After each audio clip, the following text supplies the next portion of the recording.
The book of Genesis says that when God created mankind on the sixth day, he breathed into the dust and formed male and female in his own image and likeness. Humans are the epitome of his creation, unlike any other created being. We as humans mirror God. We reflect him.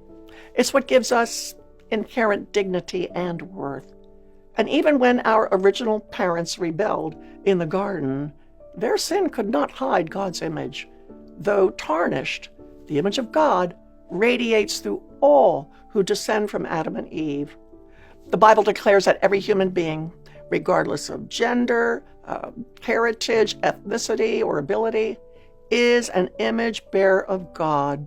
It's no wonder that King David marvels at this divine privilege given to us, declaring in Psalm 8, "When I consider your heavens, the work of your fingers, the moon and the stars, which you have set in place." What is mankind that you are mindful of them, human beings that you care for them? And our God is more than just mindful of us. He loves us and has declared himself our protector. He warns in Genesis chapter 9 that murderers will be judged, because a person who murders destroys and a human being who bears God's image.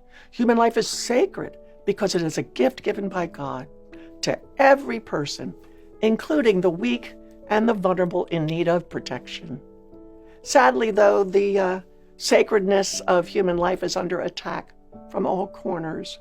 The baby in West Africa left to starve to death because his disability is considered a curse.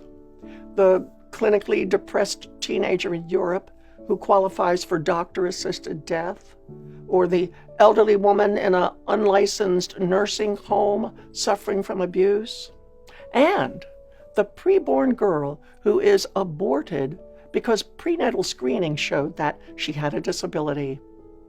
In the 5 decades following 1973, more than 62.5 million unborn babies were aborted, according to National Right to Life statistics.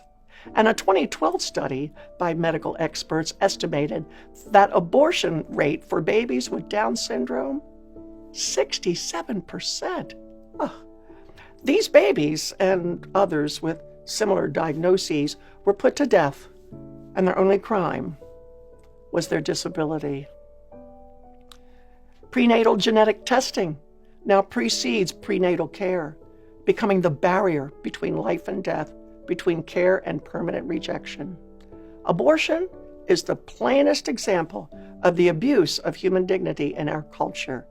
And while our culture commends itself for its advances in human rights, it nevertheless continues the eugenic logic of the 20th century that believes mankind will become stronger by killing its weakest and most vulnerable members, including divine image bearers with disabilities.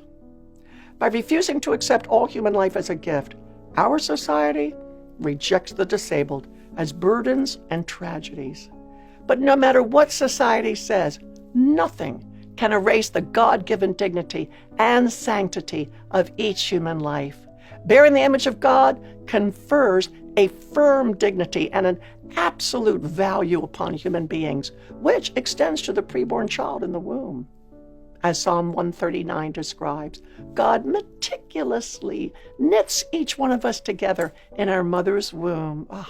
Truly, we are fearfully and wonderfully made. There is a divine calling on the preborn as well. I mean, come on, we've got to marvel, right, at John the Baptist, filled with the Holy Spirit in the womb, rejoicing in utero when his mother Elizabeth met with Mary, expectant with the Christ child.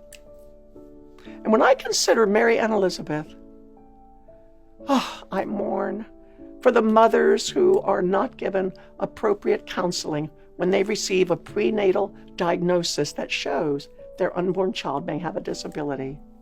Too often they are told that, quote, a child with a disability will burden your family, or a child with a disability will suffer too much in life. Pressure is put on the family to abort the child and to try again. Sure, disability has its many challenges, but as many families have learned, These children with disabilities are not a burden, but are often the biggest blessing to their parents, their siblings, and their community. Our world is worse without the gifts and perspectives of people with disabilities. And this is why I refuse to be silent on the issue of abortion. God has called Christians to advocate for those without a voice, for the many children who are killed prematurely. As Proverbs 30, verses 8 and 9 instructs, speak up for those who cannot speak for themselves. Each of us are called to speak up and proclaim that all life, including disabled life, is a gift. And we know how to receive gifts, right?